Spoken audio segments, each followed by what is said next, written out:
What's up, YouTube? This is Styx here, bringing you Styx'S Mystery School. And we're here today talking about the Hermetic laws of ancient Kemet. Now, a lot of people like to say, Hermetic, Greek, all of that stuff. But the truth of the matter is, all of these laws really came from ancient Egypt.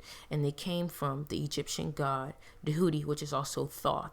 Thoth was also the creator of alchemy. Kemet, you know what I'm saying? Ancient Kemet. You see where the connection lies. But let's go ahead. Let's get in, right?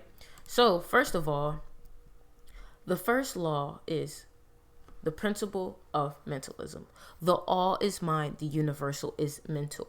Now, what we need to understand about the principle of mentalism is the fact of the matter is that our mind is what can run, who runs the show. Our mind is what, it's my bad, y'all. Our mind is what creates this game. Our mind is what starts this creation. Our mind is what allows us to create our reality, right? That's why the all is mind. The mind is like the motherboard of this human body. You got to realize that this body is also like a machine. The mind is the key to the machine. The mind is your instrument, and you have to learn how to control it. If you don't learn how to control it, it will control you. It will do compulsive thinking. You understand? It will do compulsive thinking. So it's very important that you learn what this mind does, what it is, how to use it, because the universe works with this mind. The mind works with the universe. So the principle of correspondence, right? As above, so below. As below, so above, right? So I was outside recently. I want to talk about the principle of correspondence. So I was outside recently and I was by a lake. Now, the thing about the lake is there was trees right there by the lake. I could look at the water and the water will reflect me the trees, and it would look the trees in the sky, right? Now, don't you think it's funny that we know that the ocean is blue, it's water, you know what I'm saying? But that also is the sky. The sky is also blue, water. You know what I'm saying? It's water in the atmosphere. And the thing about it is that this water was reflecting me exactly what was above it. So that lets me know that right there was the principle of correspondence right there, as above, so below. I'm literally looking at the lower entity. And if you think about it, when you look at that ocean and you go deep inside that ocean, you realize there's homes, there's plants, there's fruits, there's animals, there's life there, there's environments, there's ecosystems, right? But when you look up under the sky, there's the same thing. It's us, it's humans, it's food, it's plants, it's homes, it's an ecosystem. So as above, so below. And that's another realm beyond the universe, beyond the skies. You know what I'm saying? So the principle, let's get back where we were. The principle of vibration. Nothing rests, everything moves, everything vibrates. Now, this is so true, and I've seen it with my own eyes using meditation, right? Practicing meditation. Also, guys, make sure to leave a like and subscribe if you're learning something, and a comment. Really appreciate it. It really helps out the channel. Okay, cool. So I was meditating one time and I saw my electromagnetic field, right? Somebody said, okay, what is an electromagnetic field? Okay, let me show you what an electromagnetic field is. So I kind of drew it right here. Literally, like, so electromagnetic field, it will be a power of energy here, right? And the thing about it is that it's literally your force field, your aura around your body, right? Because everything vibrates, everything has its own vibration, right? So I saw my own vibrations, and I saw my own aura, my own electromagnetic field. And what I saw was it was like little balls vibrating. Like, you see this thing on Law of Rhythm? It was like little atoms vibrating on top of my electromagnetic field. It was my electromagnetic field. You know what I'm saying? But it was crazy because it let me understand that meditation alone helped me to understand what the principle of vibration is. What it is when things actually, vibrate. Everything vibrates, even if you cannot see it. Because remember, we are a part of the universe. We are only going to see things from our perspective, just like an animal is only going to see things from their perspective. So you're only going to see things from the perspective of your of your, experience. So next we got the principle of polarity. Everything is dual. Everything has poles. Everything has its pairs of opposites, like and unlike. Um, identical. Opposites are identical in nature, but different in degree. Extremes meet all truths, but half truths. All paradoxes must be reconciled. So the principle of polarity. This is what I need you to understand. This is so important, right? The principle of polarity is what literally teaches you about life itself. Now understand that the principle of polarity, all of these laws are only of this realm, this third dimensional realm.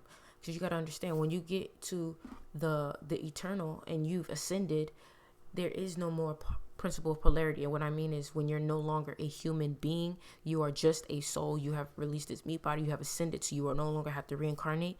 The principle of polarity, these laws, is not there anymore, right? So the principle of polarity is simply understanding that with every positive comes a negative. With every negative comes a positive. You have to understand that there are opposites. There are yin and yang, right? So you're going to have a higher self and you're going to have a lower self.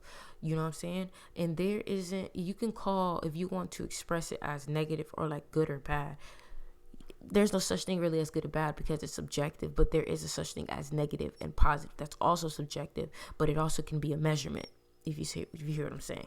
But good and bad is really subjective, really objective, whichever the word is, right? But here's the thing you got to understand.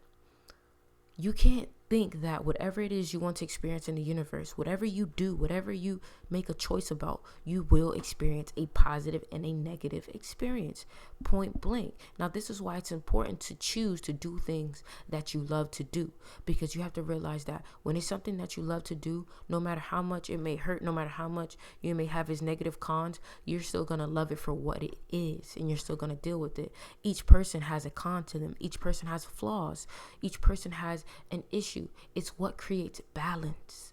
It's what creates balance, right? And I'm a Libra, so I live by balance, right? So understand everything has a good, a up and a down, a rise and a fall. You know what I'm saying? The principle of gender. Gender is in everything. Everything has its masculine and feminine principles. Gender manifests on all planes. So what this means is, and we don't mean gender as in physical. This right here, you can consider it physical because a lot of times it may fit, but it's not always physical, because a lot of times you will have guys having a more feminine nature than a masculine nature. They both may be balanced, but some people may be more masculine than feminine, right? I'm androgynous, so I have a equal balance of masculine and feminine. And the reason why I say that is because on the outside, I may look masculine. I may look, you know what I'm saying? But when you start to talk to me, you'll see that my personality is actually very feminine, right? And I have a very feminine nature to me. And I might just portray myself as masculine to kind of give you a disconnect, to kind of give you a more of a balanced approach, right? Because you got to understand that I'm a balanced human being. I can think like a masculine energy and I can think like a feminine energy. I can use my intuition and I can use my logic, right? And that just gives me more of the power.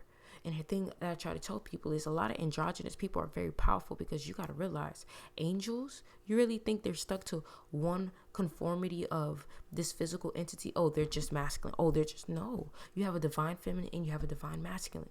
So that's why you have mom, dad, parents, you know what I'm saying? You have these entities within your life that portray that energy, right? So then we have the principle of rhythm. Everything flows out and in. Everything has its tides. All things rise and fall. The pendulum swings, manifests in everything. The measure of the swing to the right is the measure of the swing to the left. Rhythm compensates. Now, here's one thing I want to tell you. If you are an empath, if you are a person that feels, you need to understand that every single thing, just like the law of polarity, every single thing is like a double-edged sword, right? So with this principle of rhythm, it lets you know that there's going to be ups and there's going to be downs. It's like a roller coaster, right? That's what keeps this journey going. That's what keeps it exciting. That's what keeps it, what's the word when you can't expect it? That's what keeps you on your toes. That's what keeps you always wondering what's next, right? So you got to realize everything that rises falls. Gravity. Everything that goes up must come down. It must come down because that is just the way of the universe. That's why it's important that when you are up, you need to show extreme gratitude, because at any moment that can go away. That can go away. It can go away, right? The principle of cause and effect. Every cause has an effect. Every effect has its cause. Everything happens according to law. Chance is but a name for law, not recognized. There are many planes of causation, but nothing escapes the law. This right here is telling you there is no such thing as nothing happens for a reason. Everything happens for a reason. There's cause and effect. You act like this, it's going to result in this. You plant this kind of seed, it's going to grow out to be this. You got to realize that every choice that you make, every decision that you make will have some kind of repercussion, either it be positive or negative. You got to understand that everything you do, it will have an effect, either positive or negative. That's why you have to always think from you got to think about your choices. You got to think about what you do. You got to think about what happens. Nothing is just by chance. Nothing is just by, oh, it just happened. Nobody knows how. There's no such thing. Everything has been manifested. So this just means that everything you do will be manifested. Everything that you choose to act on will have a manifestation. You know what I'm saying? So if you choose to be toxic, you will manifest some type of unhappiness, some type of imbalance in your life. You know what I'm saying? So just understand that this right here is me explaining to you the full 7 Hermetic laws of ancient Kemet. I'm going to be doing a lot more of these, a lot more videos, a lot more podcasts, a lot more understanding, a lot more teaching. I hope you guys go ahead, leave a like, a comment, a share. If this helped you, please send it to somebody else. Allow it to help them. We're here to teach people about the truths of the universe, right? The only way we can do that is by continuously educating other people in our realm. If you are the leader in your circle, be the leader. You know what I'm saying? But this is Styx. I appreciate y'all, and I'm out.